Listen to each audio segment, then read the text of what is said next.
नमस्कार, फाइटर समाचार में आपका स्वागत है। पेश आज 17 जनवरी दोपहर 3 बजे राजस्थान की खास खबरें। लोकसभा चुनाव से पहले कांग्रेस ने नेता प्रतिपक्ष और प्रदेशाध्यक्ष के पद पर फैसला करके अपनी सियासी रणनीति सामने रख दी है। पहली बार दलित चेहरे को नेता प्रतिपक्ष बनाकर दलित वोट बैंक को साधने का प्रयास किया है। कांग्रेस प्रदेशाध्यक्ष पद पर गोविंद सिंह डोटासरा को बरकरार रखकर फिलहाल सियासी उफान को रोक दिया है। दोनों बड़े पदों पर हुए इस फैसले के कांग्रेस की अंदरूनी सियासत के हिसाब से कई मायने हैं। जूली के नेता प्रतिपक्ष बनने के पीछे बड़ा कारण कांग्रेस के बड़े चेहरों की सियासत और खींचतान भी है। जूली को नेता प्रतिपक्ष बनाने में गहलोत की बड़ी भूमिका रही। पूर्व सीएम चाहते थे कि दोनों महत्वपूर्ण पदों पर पायलट खेमे का कोई नेता न हो। पूर्व मंत्री टीकाराम जूली को नेता प्रतिपक्ष बनने के पीछे राष्ट्रीय महासचिव भंवर जितेंद्र सिंह के अलावा पूर्व सीएम अशोक गहलोत की भी बड़ी भूमिका मानी जा रही है। बताया जाता है कि गहलोत की रणनीति पायलट खेमे के किसी भी नेता को दोनों पदों पर नहीं बैठने देने की थी, जिसमें वे कामयाब हो गए हैं। राजधानी जयपुर मेट्रो प्रथम की पोक्सो मामलों की विशेष कोर्ट ने नाबालिग बेटी के साथ दुष्कर्म करने वाले पिता को 20 साल की कैद व 40,000 रुपये जुर्माने की सजा सुनाई है। जज मनीषा सिंह के फैसले में कहा कि इस केस में पीड़िता के साथ यौन अपराध उसके खुद के संरक्षक पिता ने ही किया है। ऐसे गंभीर मामले में अभियुक्त के प्रति किसी भी तरह की नरमी नहीं बरत सकते और यह उसका अपराध पीड़िता की शारीरिक व भावनात्मक क्षति है जो उसकी गरिमा को भी आहत करता है। मामले के अनुसार पीड़िता ने मानसरोवर थाने में 12 दिसंबर 2020 को दी रिपोर्ट में बताया कि उसके पिता उसकी मां की हत्या कर फरार हो गए थे। 9 दिसंबर 2020 को गिरफ्तार किया गया, लेकिन उसके पिता ने इस घटना से जुड़े एक अन्य अपराध को भी छिपाकर रखा हुआ है। साल 2015 में ही उसके पिता ने उसके साथ दुष्कर्म करना शुरू कर दिया था। वह उसे बेहोशी की दवा दे देते थे। 2016 में प्रेग्नेंट हुई तो उसका गर्भपात करवा दिया। प्रदेश के थर्मल पावर प्लांट में गहराए कोयला संकट को दूर करने और सस्ती बिजली के लिए मुख्यमंत्री भजनलाल शर्मा और ऊर्जा मंत्री हीरालाल नागर देर रात दिल्ली पहुंचे। सीएम और मंत्री दोनों केंद्रीय कोयला मंत्री प्रहलाद जोशी और उनके केंद्रीय ऊर्जा मंत्री आरके सिंह के साथ बैठक करेंगे। प्रदेश में तत्काल 1000 मेगावाट बिजली और 48,000 मीट्रिक टन कोयले की जरूरत है। दोनों केंद्रीय मंत्रियों से मुख्य रूप से इसी मुद्दे पर महत्वपूर्ण चर्चा होगी।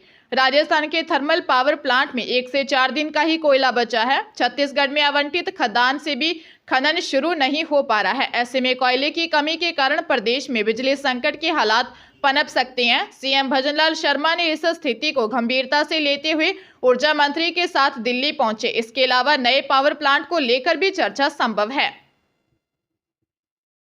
आरएएस मेंस की तारीख आगे बढ़ाने की मांग को लेकर 8 दिन से राजस्थान यूनिवर्सिटी में धरना दे रहे अभ्यर्थियों के लिए राहत की खबर है।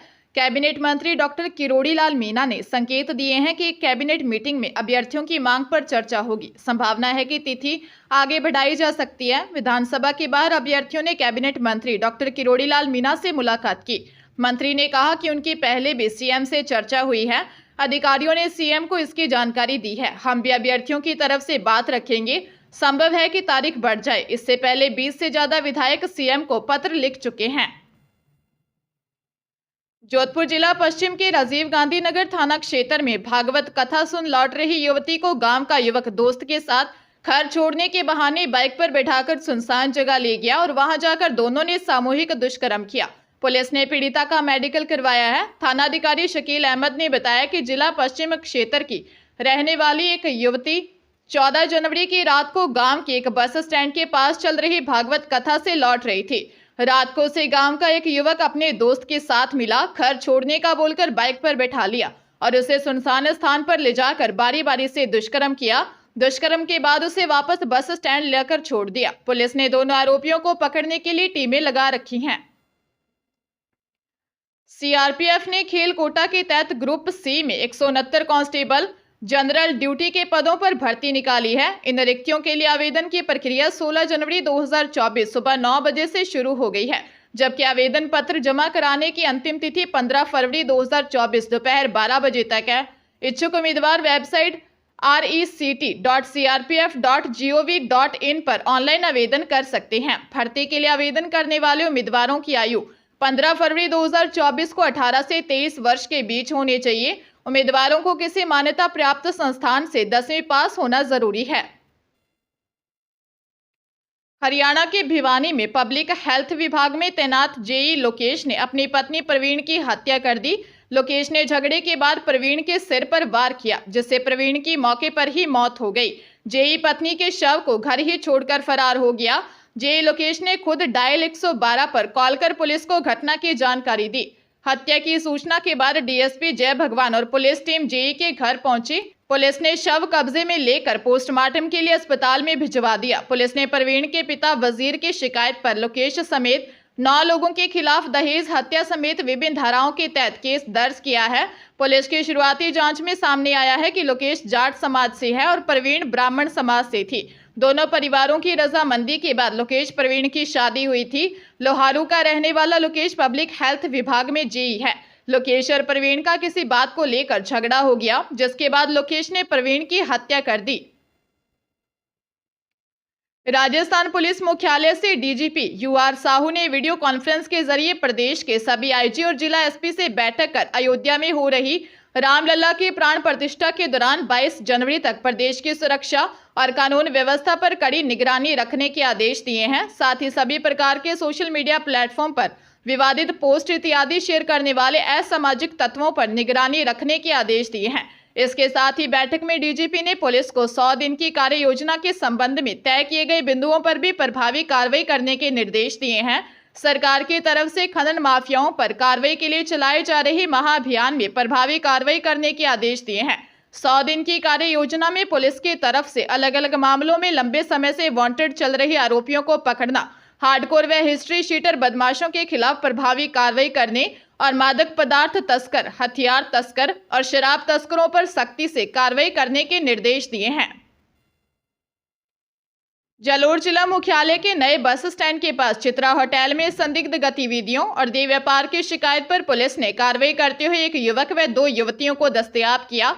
वही एक युवक मौके से फरार हो गया। अब पोक्सो एक्ट में प्रकरण दर्ज कर आगे की कार्रवाई की जा रही है। पुलिस युवक व युवतियों को दस्तयाब कर थाने लाई तो मामले में समुदाय विशेष के युवक शरीक होने पर विश्व हिंदू परिषद समेत अन्य संगठन के लोग थाने पहुंचे। इसके बाद आरोप लगाया कि युवक फर्जी आईडी देकर होटल में पहुंचे थे, इसलिए जांच के साथ मामले में कड़ी कार्रवाई की जाए। एसआई जितेंद्र सिंह व उप निरीक्षक सरिता ने बताया कि दस्तयाब युवतियों में से एक नाबालिग है। पोक्सो एक्ट में मामला दर्ज किया गया है। मामले में कॉलर निवासी मुराद खां और कॉलर निवासी आबिद खां के खिलाफ मामला दर्ज किया गया है। जोधपुर जिले के सरदारपुरा में 8वीं बी रोड पर रहने वाले बैंक से सेवानिवृत्त कर्मचारी के साथ शातिर ने योनो ऐप से एटीएम के नंबर पूछकर खाते से 4,59,000 रुपयों की ठगी कर ली। ठग पे परिवादी से एसबीआई एडमिन बनकर बात की। सरदारपुरा पुलिस ने बताया कि 8वीं बी रोड निवासी धीरेन्द्र सिंघवी ने दी रिपोर्ट में बताया कि उनके पास एक कॉल आया कि वह बोला कि वह गूगल एसबीआई एडमिन बोल रहा है। उसके मित्र के बीमा नवीनीकरण की बात कहते हुए योनो ऐप से एटीएम कार्ड का पिन नंबर बताने को कहा। इस पर परिवादी धीरेन्द्र सिंघवी की तरफ से उसे पिन नंबर बता दिए गए। बाद में शातिर ने उनका फोन हैक कर खाते से 4,59,000 रुपये पार कर लिए। परिवादी ने शास्त्री नगर थाने में मामला दर्ज किया है।